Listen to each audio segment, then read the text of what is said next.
Now moving to the Vijayanagar and Bahmani Kingdom. So under the Vijayanagar Kingdom, we have 4 dynasties, just as how we saw in the Delhi Sultanates. So under the Vijayanagar, we have 4 dynasties which ruled from 1336 to 1672. So what are the 4 dynasties? The first dynasty is the Sangama dynasty, second one is the Saluva, third one is the Tuluva, and the last one is the Aravidu. So what are the 4? Sangama, Saluva, Tuluva and Aravidu. So what are the sources to know about the Vijayanagar Kingdom? So we have various sources relating to the Vijayanagar Kingdom. The important of them are Krishnadevaraya's Amukta Malyada, one of the important sources to know about the achievements of the Vijayanagar Kingdom. Second one is the Ganga Devi's Madura Vijayam. So Madura Vijayam was written by Ganga Devi. And Allasani Pedana's Manucharitam. So Allasami Pedana wrote what? Manucharitam. So these are the 3 important sources to be noted down inside India. And we have the foreign travelers also who visited the Vijayanagar Kingdom during that period. First one is Ibn Battuta, second one is Niccolo di Conti, third one is Abdul Razak, and fourth one is Domingo Paez. So these were the 4 foreign travelers, very important travelers to be noted down in the Vijayanagar Kingdom who visited Vijayanagar Kingdom. Ibn Battuta, Niccolo di Conti, Abdul Razak and then Domingo Paez. So these are the 4 of them. And then we have other sources also relating to the Vijayanagar Kingdom, that is the copper plate inscriptions. The copper plate inscriptions of Srirangam copper plate. That is the copper plate inscriptions. So the Srirangam copper plates of the Devaraya II. So there is a copper plate in Srirangam that is related to Devaraya II. This gives us an information about the achievements of the Vijayanagar rulers. Very important to be noted down. The copper plates of Srirangam which is inscribed of the Devaraya II, which tells us about the achievements of the Vijayanagar rulers. Next, moving to the Vijayanagar Kingdom in detail. So, this Vijayanagar Kingdom was founded in 1336 by Harihara and Bukhara. Both the people are brothers who belong to what dynasty? The Sangama dynasty. So, Harihara and Bukka founded the Vijayanagar Kingdom in 1336 and they belong to the Sangama dynasty. After this, they served, that is initially they served under the Kakatiya rulers of Varangal. So there is a place called Varangal and the Kakatiya rulers ruled the place Varangal and these people served those Kakatiyas. Later, they became independent and founded the Vijayanagar Kingdom. Later what happened, these 2 people, that is Harihara and Bukhara, was imprisoned in Kampali and converted to Islam. They were captured by a sultan and then they were converted to Islam. Later when they came back to their own place, they were again converted to what? Hinduism by a saint called as Vidyaranya. So Vidyaranya is a saint who converted them back to Hinduism. And then after coming out of all these problems, Harihara and Bukhara founded the new city called as the Vijayanagar, which is on the south bank of river Tungabhadra. So after becoming independent, they founded the Vijayanagar Kingdom and the Vijayanagar, that is a place in south of what river? Tungabhadra river. And then the decline of the Hoysala kingdom. There was Hoysala kingdom prevailing in that place. So the decline of the Hoysala kingdom paved way for Harihara and Bukhara to go capture that place. And lately what happened? At the end, they captured the whole of the Hoysala kingdom. There was always a rivalry between Vijayanagar and the Sultan of Madurai. For nearly 40 years, this rivalry was continuing. So when coming to the Vijayanagar Kingdom, the whole of South India up to Rameshwaram is considered as the Vijayanagar Kingdom. So the whole of South India up to Rameshwaram is considered as what? The Vijayanagar Kingdom. So what happened was this Vijayanagar and the Bahmani, that is Vijayanagar is the Hindu kingdom, Bahmani is the Muslim kingdom or the Islam kingdom. The fight between both of them prevailed for many years. They fought for mainly 2 regions, that is the Raichur-Doab region.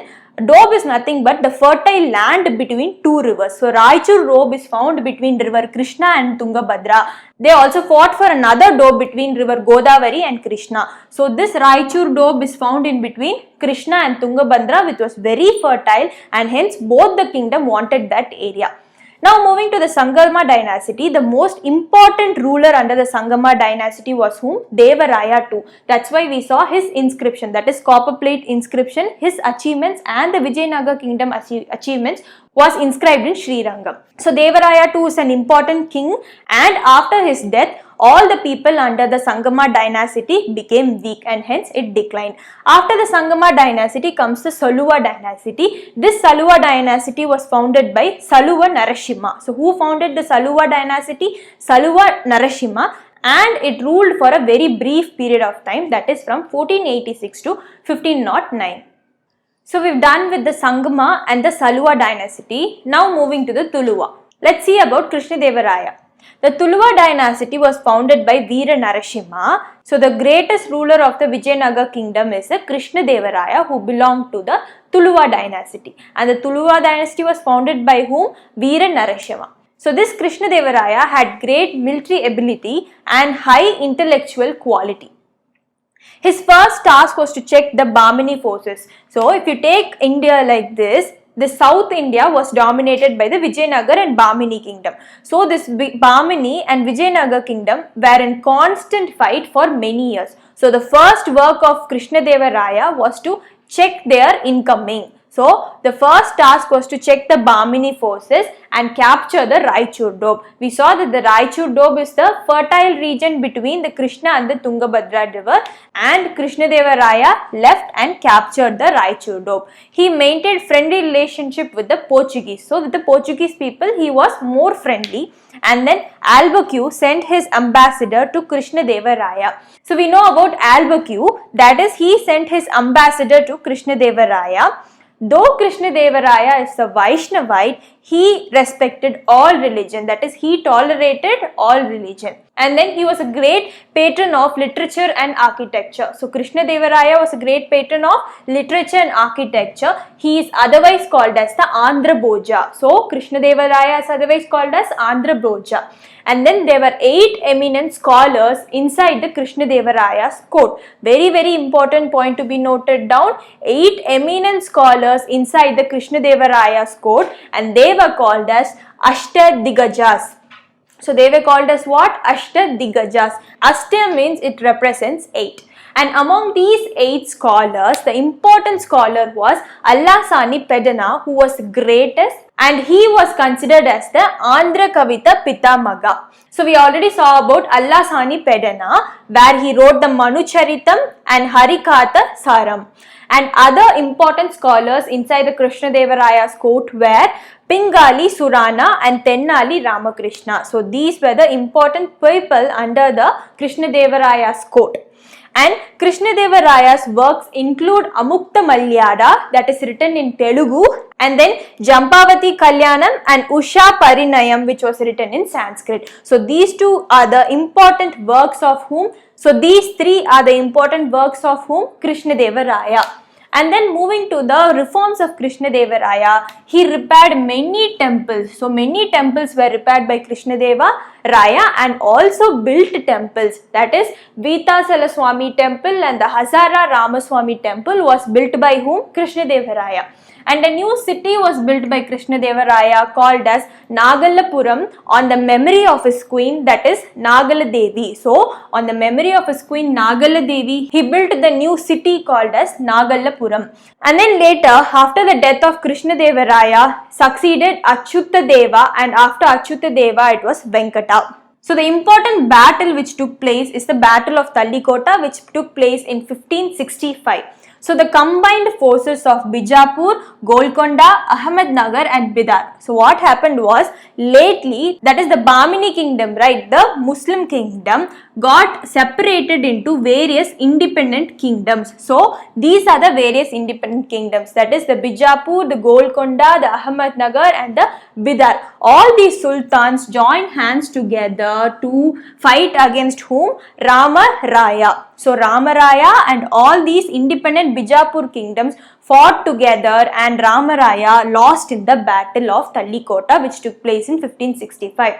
And then this battle is also called as Raksasa Tangadi, and later what happened? The rule of Vijayanagar went in decline. So the last kingdom under the Vijayanagar kingdom was Aravidu. We saw about Sangama, Saluva, Tuluva, and last is Aravidu. Aravidu was ruled by Sriranga, Tirumala, Venkata too. So these 3 people were the important people in the Aravidu dynasty, that is Sriranga, Tirumala and Venkata. So later what happened was the Vijayanagar kingdom ended. The last ruler of the Vijayanagar kingdom is Sriranga III. So these are the key points to be noted down under the Vijayanagar kingdom. Now moving to the administration under the Vijayanagar kingdom, it was well organized and the absolute majority was the king. That is, all the executive, legislature and the judicial power was in the hands of the king. And then the succession was hereditary. We already saw under the Delhi Sultanate, the succession, I mean after me, my son will come, right? But it was not like that in Delhi Sultanate. There was fight amongst the nobles and the rulers. But under the Vijayanagar kingdom, the succession was definitely hereditary. That is, after me, definitely my son only would come. Then the king was assisted by the council of ministers for the day-to-day administration. So the king already had council of ministers for the day-to-day administration. And the empire, that is the Vijayanagar empire, was divided into subgroups in order to administer it properly. So what are the subgroups? The subgroups are mandalams and then nadus, sthalas and lastly the gramas. Like how we have now as India, and inside that we have the states and union territories, and inside that we have the districts, and inside that we have the villages. So like that it is divided into mandalas, nadus, sthalas and then lastly gramas. And this mandalas has governors. Those governors are called as what? Mandaleshwara or Nayak. So the governors inside the mandalams are called as Mandaleshwara or Nayak. And the land revenue system under the Vijayanagar kingdom is 1/6 of the produce. For example, if I am a farmer, if I am producing 6 parts, 1 part should go to the treasury. So that was the land revenue in the Vijayanagar kingdom. And then the justice was harsh. That is, the harsh punishments were given to people who do wrong, and then that included mutilation, that is cutting off your hand or leg or your fingers, and then throwing off you to the elephants. So these were the harsh punishments or the justice system under the Vijayanagar kingdom. And then coming to the top grade officers, the top grade officers are called as polygars. So polygars or Nayaks. So we already saw over here, they are also called as Nayaks, that is the governors. So governors were also the top officers. So the top grade officers or the royal officers are called as what? Polygars or Nayaks. And for these people, the king would give land grants instead of salary. So that land is called as Amaram. So that land is called as what? Amaram. The land that is given by the king to the Nayaks or polygars are called as Amaram. And then the soldiers were paid in cash. Like how we saw during the Alauddin Khilji's period, the soldiers were paid in cash, right? And that's how the market reforms came. Same way, under the Vijayanagar kingdom also, it was paid in cash. Next, we've done with the administration. Now moving to the social life of the people. Allasani Pedanas. We already saw about the scripts written by various people. So specifically, Allasani Pedanas Manu Charitam has mentioned about 4 caste system that was prevalent under the Vijayanagar kingdom. That is the Brahmins, Kshatriyas, Vaishyas and the Sudras. So these were the 4 caste system that was prevalent under the Vijayanagar kingdom. And then foreign travelers like Niccolo di Conti said about slavery. We already saw about the slavery markets under the market reforms of Alauddin Khilji. And over here also slavery existed. And that was specifically said by Niccolo di Conti. And then only Sangamas were Saivites. So we saw 2 kinds of people, Saivism and Vaishnavism. Saivism is the people who follow Lord Shiva. Vaishnavism is the people who follow Lord Perumal. And only the Sangamas. We saw that the Vijayanagar kingdom is divided into 4. Sangama, Saluva, Tuluva and Aravidu. So only the first kind of people followed what? Saivism. And the other dynasties followed Vaishnavism. And then, so what is Barbosa? Barbosa is referred to the religious freedom. That is, if you are inside the Vijayanagar kingdom, you are allowed to follow any kind of religion. And that is called as Barbosa. So religious freedom is given, and then the Muslims were allowed to construct mosques, and then the freedom of religion was prevalent. And then the position of women did not improve. So we already saw about the position of women. Over here under the Vijayanagar kingdom, it wasn't improved. Devadasi system was prevalent in Vijayanagar kingdom. Polygamy, that is marrying a lot of people, was prevalent, and sati was also practiced. So these were the social life of people living under the Vijayanagar kingdom. And then moving to the economic condition, the Vijayanagar kingdom was the wealthiest kingdom of that part. Agriculture was the chief occupation of the people, and then irrigation facilities were given to the farmers. So numerous industries were built, mines were dug, and then diamond mines were one of the famous part of the economic conditions prevailing under the Vijayanagar kingdom. And then moving to culture, tall Raya Gopurams or gateways. So Gopurams are called as what? Gateways. And Kalyana Mandapam was prevalent in the Vijayanagar kingdom. So this was 2019 UPSC preliminary exam question, that is Kalyana Mandapam was prevalent in which of the kingdom? They gave 4 options, included Vijayanagar, Bahmani and 2 more.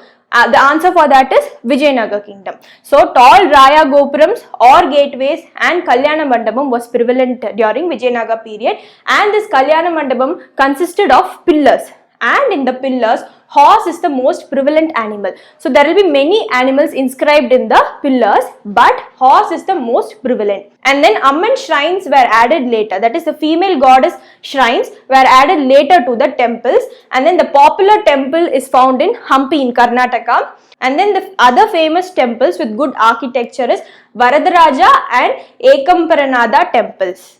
So we've done with the Vijayanagar kingdom. Now moving to the Bahmani kingdom. So, the founder of the Bahmani kingdom was Alauddin Bahman Shah. That's why the name Bahmani kingdom.